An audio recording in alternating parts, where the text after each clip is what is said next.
calaykum waraxmatullaahi tacaala wabarakaatuhu. Kulanti wacan oo wanaagsan daawadayaal meel kastoo aad joogtaan iyo si kastoo aad noo daawanaysaan kusoo dhawaada barnaamijka Soomaali Banaadir TV. Qodobada wararka aad ku daawan doontaan waxaa ka mid noqonaya xal laga gaaray khilaafkii shahaadada ardayda Puntland, shir looga hadlayo hanaanka maaliyadda dalka oo ka furmay Muqdisho, Daacish oo dagaalyahano horle kusoo bandhigtay deegaano ka tirsan Puntland.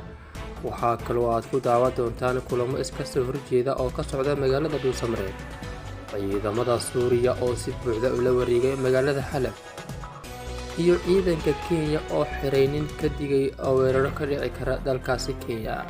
Qodobadaas iyo qodobo kale ayaad ku daawan doontaan barnaamijka inta uu socdo.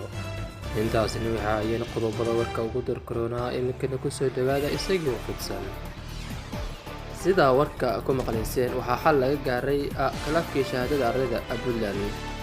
Maalmihii la soo dhaafay waxaa jiray dadaallo ay sameynayeen xildhibaanada labada gole ee deegaan doorashadoodu tahay deegaanada Puntland si xal looga gaaro khilaafka dhanka waxbarashada ay ka dhexeeya dowladda federaalka Soomaaliya iyo maamulka Puntland. Xildhibaanada ku jira xalkaasi oo warbaahinta kula hadlay maanta magaalada Muqdisho ayaa waxa ay sheegeen in ay la kulmeen madaxweyne Farmaajo isla markaasna uu garowshiyo ka siiyay wixii dhacay ee ku saabsanaa in ardayda Puntland loo diiday shahaadada. Mid ka mid ah xildhibaanada hadlay ayaa waxa uu sheegay in madaxweynaha uu si wanaagsan u soo dhaweeyay isla markaasna uu sheegay in marnaba isjiid siyaasadeed geli karin shahaadada ardayda Puntland, sidoo kale uu amray in ardayda shahaadada la siiyo. waxaa kaloo uu xildhibaanka sheegay in dadaal ay si wadajir ah u sameeyeen madaxweyne Farmaajo iyo ra'iisul wasaare Kheyre ay suurtagashay in ardayda dugsiga sare ee sanadkii lasoo dhaafay dhameysay la siiyay shahaadadooda, sidoo kalena sanadkan kuwo kale ay heli doonaan. Xildhibaanada ayaa waxa ay u mahad celiyeen madaxda uga sareysa dowladda Soomaaliya, madaxweynaha Puntland, wasiirada waxbarashada dowladda federaalka iyo maamulka Puntland, sidoo kalena ay xalin doonaan tabashooyinka yaryar oo weli jira. Caqabada ugu weyn ee khilaafka ka dhexeeya madaxda dowladda federaalka iyo maamulka Puntland ee jirta ayaa waxa ay u ahayd go'aankii wasiirada wasaaradda waxbarashada xukuumadda Soomaaliya xildhibaan Cabdilaahi Goodax Bari uu ku sheegay in ardayda deegaanada Puntland la sii doonin shahaadada ilaa inay ka qayb galaan imtixaanka ay qaadayso wasaaraddaasi. Waa hagaagka weli waxaad degeysanaysaan barnaamijka Soomaali Banaadir TV. Daacish oo dagaalyahano horle kusoo bandhigtay deegaano ka tirsan Puntland. Kooxda Daacish oo saldhigyo ku leh deegaano ka tirsan maamulka Puntland ayaa waxa ay soo bandhigeen sawirro muujinaya dagaalyahano cusub oo ku tababaranaya xero ay ku leeyihiin dhulka buuraleyda ah ee gobolka Bari. Xarunta ay ciidamada ku tababarayaan kooxda Daacish ayaa waxaa lagu magac daraa hogaamiyihii hore ee kooxda Daacish Abuubakar al-Baqdaadi oo sanadkii hore lagu dilay duqeyn uu Mareykanka ka fuliyay waqooyi galbeed ee Suuriya. Xubnahan ay soo bandhigeen kooxda Daacish ayaa waxa ay ku guda jireen tababar iyaga oo xiran tuute, sidoo kalena wejiyadooda aan la arkeynin. Si kastaba bishii Sebtembar dabayaaqadeedii sanadkii hore ee 2019 ayaa sidan oo kale waxa ay Daacishta Soomaaliya soo bandhigeen dagaalyahano ka tirsan oo sameynaya dowlatus ciidan.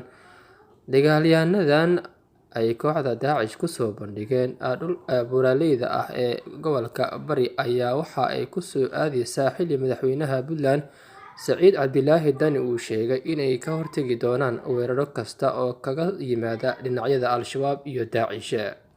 Dhinaca kale, ciidamada dowladda Suuriya ayaa si buuxda ula wareegay magaalada Xalab oo ka mid ah deegaanadii ay iska hor imaadyada xoogani ku dhex mareen kooxaha mucaaradka dalkaasi Suuriya. Wararku waxa ay intaasi ku darayaan in ciidamada xukuumadda Suuriya ee ka amar qaata madaxweyne Bashaar al-Assad ay si buuxda ugu suurtagashay in ay hantiyaan gacan ku haynta magaalada Xalab oo ka mid ah deegaanada ugu muhiimsan ee dhinacyada Suuriya isku haya ay doorbidayaan gacan ku haynteeda. Dhanka kale, wararka ka imaanaya dalka Suuriya ayaa sheegaya in 4 ruux oo rayid ah ay ku dhinteen qarax ka dhacay magaalada Tal Abyad magaalada Tal Abyad ee waqooyiga dalka Suuriya. Qaraxa ayaa waxa ay sababay gaari lagu soo raray walxaha qarxa oo la dhigay wado dhinaceeda oo ah meel ay dadka ku badan yihiin. Gaariga qarxay ayaa la sheegay in laga hagay rumuud gacanta.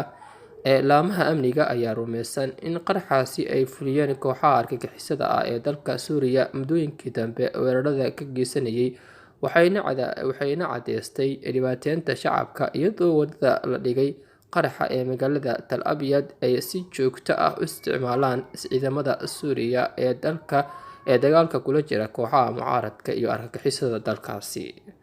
Waa hagaag daawadayaal, weli waxaanu bartamaha kaga jirnaa barnaamijkeeni Somali Banaadir TV.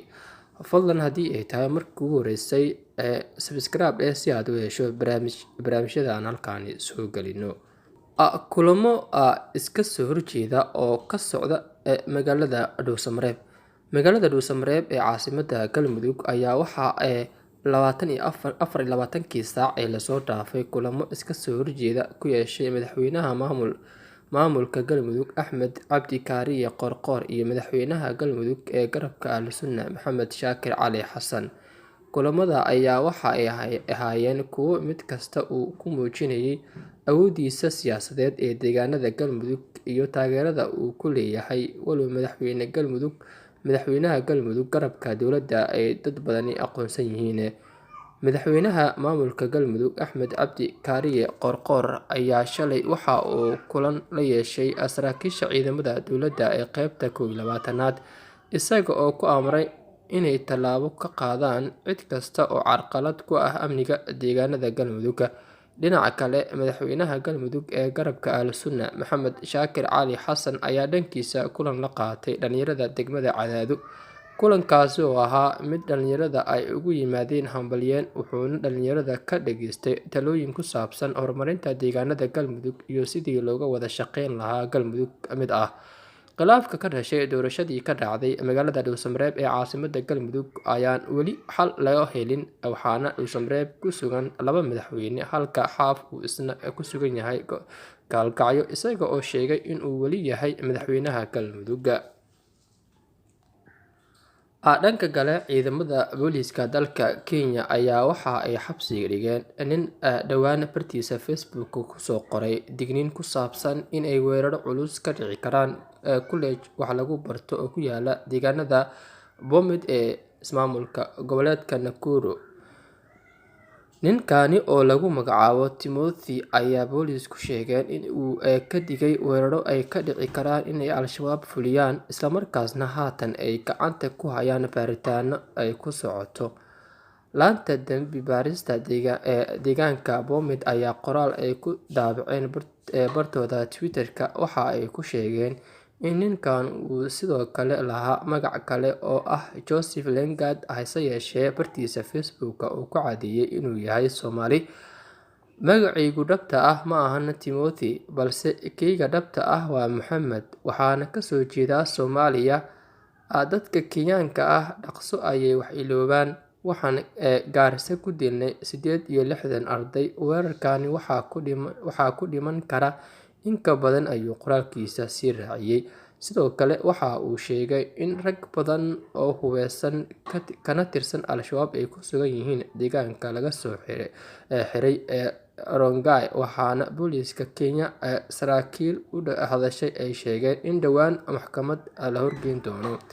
Kenya ayaa xilligani waxa ay ka feejigan tahay weeraro xubno ka tirsan ururka Al-Shabaab ay ka fuliyaan gudaha dalkaasi, waxaana xabsiga ay dhigeen dad fara badan oo qaarkood Kenyaan ah, kuwaasi oo looga shakisan yahay inay xiriir la leeyihiin ururkaasi Al-Shabaab.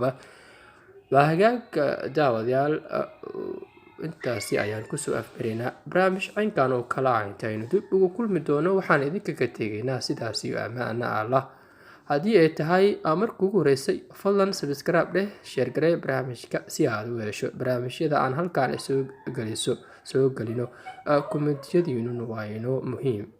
Aan ku mahadsantihiin daawashada warkaynaga.